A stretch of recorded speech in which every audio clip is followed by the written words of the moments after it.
வணக்கங்க. இன்றைக்கி நம்ம கேழ்வரகு மாவு ரொட்டி எப்படி செய்யுதுன்னு பார்க்க போகிறோங்க. இது ஹெல்தியான ஒரு உணவுங்க. இது கேழ்வரகு மாவு 1 கப்பு எடுத்துருக்கேங்க. 3 பேருக்கு வர மாதிரிங்க. பத்தலைன்னா 1.5 கப்பாக கூட எடுத்துக்கலாம். இப்போ தேவையான பொருள் பார்த்திங்கன்னா, பெரிய வெங்காயங்க நல்லா பொடிசாக கட் பண்ணி வச்சுன்னு இருக்கேன் 2 வெங்காயம், கொஞ்சமாக கருவேப்பிலை, கொஞ்சம் கொத்தமல்லி, பச்சை மிளகாங்க உங்களுக்கு தேவையான அளவுக்கு வச்சுக்கோங்க. பூண்டு வந்து எப்போவுமே இந்த ரொட்டிக்கு போட்டு சாப்பிட்டா நல்லா இருக்குங்க, டேஸ்ட்டாக இருக்கும். அதே மாதிரி நமக்கு உடம்புக்கு ஹெல்த்தியாகவும் இருக்குங்க. இந்த மாதிரி தட்டி வச்சுக்கோங்க பூண்டு தோலோட. இப்போ நம்ம அதை எப்படி பிசையுதுன்னு பார்க்கலாம்.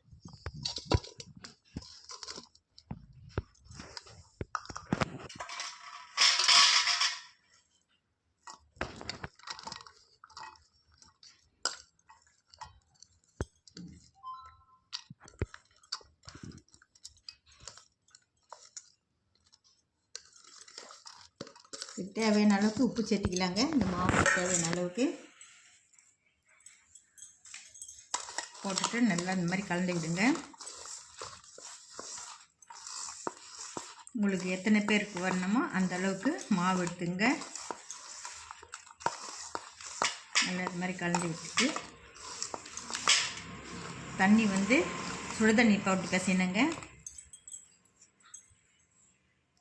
தண்ணியெல்லாம் அளவு கிடையாதுங்க. நம்ம சுடுதண்ணினால முதல்ல இந்த மாதிரி ஒரு கரண்டி போட்டு நல்லா இந்த மாதிரி கலந்து விட்டுருங்க.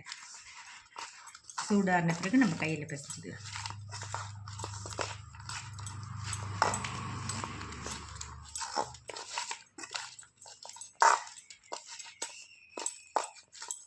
சுடுதண்ணி போட்டு பிசைஞ்சா நல்லா சாஃப்டாக இருக்குங்க.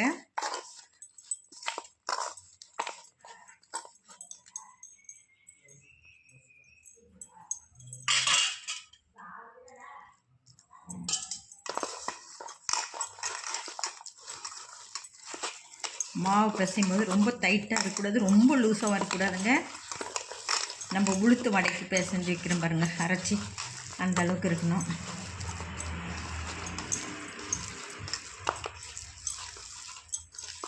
நல்லா லூஸாக இருந்தால் நம்ம தட்டுறதுக்கு ரொட்டி கரெக்டாக இருக்கும். இப்போ இந்த மாதிரி கலந்துட்டு இந்த அளவுக்கு இருந்தால் கூட போதுங்க.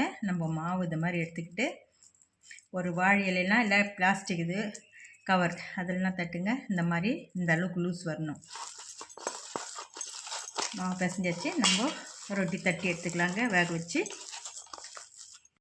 இப்போ நம்ம எடுத்து 3 உருண்டை வச்சுருக்கோங்க. அதில் ஒன்று எடுத்து ஒரு பிளாஸ்டிக் பேப்பரில் எண்ணெய் தடவிக்குங்க. அப்படின்னா வாழை இலை இருந்துச்சுன்னா வாழை இலை வச்சுக்கோங்க. இப்போ நம்ம வந்து இதில்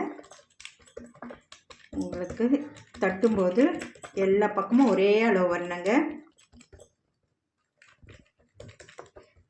ஒரு பக்கம் ஜனம் ஒரு பக்கம் மெலிசெல்லாம் வர வேண்டாம். கரெக்டாக ஒரே அளவாக தட்டிங்க. சைடில் வந்து கரெக்டாக இது ரவுண்ட் பண்ணிவிடுங்க. இப்போது கல்லுக்கு தோசை கல் வச்சுருக்கேன். அதில் வந்து கல் காஞ்ச பிறகு கொஞ்சமாக எண்ணெய் சேர்த்துக்குங்க.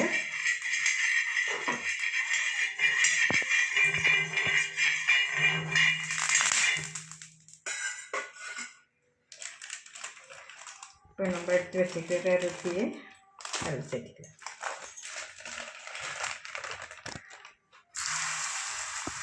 இப்போ எல்லா பக்கமும் நம்ம லைட்டாக தட்டி வச்சு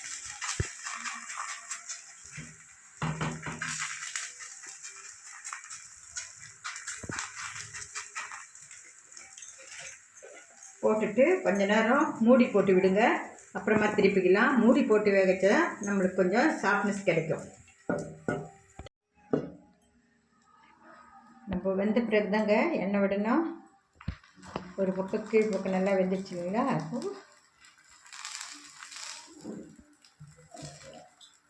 எண்ணெய் விட்டுட்டு திருப்பி போடலாம். நம்ம போடும்போது எப்படி இருந்தது கலரு, இப்போ பார்த்தீங்களா கலர் மாறிடுச்சு. இதுதான் நம்மளுக்கு வெந்துச்சுன்னு தெரியும். நல்லா வேக வச்சு எடுக்கணுங்க. வெறும் மாவோடு எடுக்கக்கூடாது.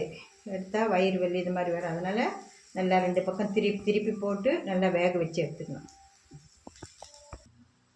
நம்ம திருப்பி போட்டு நல்லா வேகச்சுங்க. நல்லா வெந்த பிறகு நம்ம ஒரு பிளேட்டுக்கு மாற்றிக்கலாம். இப்போ பார்த்தீங்கன்னா இன்னும் நான் வந்து 1 கப்பு மாவில் 3 ரொட்டி வருதுங்க எனக்கு. அதே போல் இப்போ இது தட்டியாச்சு. இதே இப்போ இதில் சேர்த்திக்கலாங்க. இதே போல் நம்ம இருக்கிற மாவெல்லாம் இந்த மாதிரி போட்டு எடுத்துக்கலாம் ரொட்டி.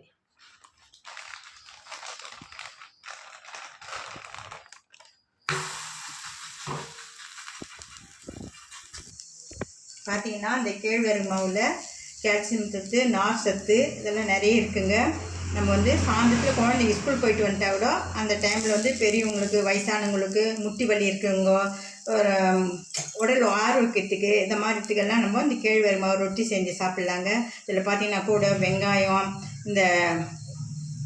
சேர்த்துருக்கேன், பச்சை மிளகாய் கொஞ்சம் சேர்த்துருக்கேன், பூண்டு சேர்த்துருக்குங்க. இதெல்லாம் சேர்த்து கொடுத்தா சாப்பிட்றதுக்கு ரொம்ப நல்லா டேஸ்ட்டாகவும் இருக்குங்க. களி விட நம்ம வந்து குழந்தைங்க விரும்பி சாப்பிட்றது இந்த ரொட்டி தாங்க. நீங்களும் உங்கள் வீட்டில் செஞ்சு பாருங்கள். இந்த வீடியோ பிடிச்சிருந்தா லைக் பண்ணுங்கள், ஷேர் பண்ணுங்கள், சப்ஸ்கிரைப் பண்ணுங்கள். நன்றிங்க.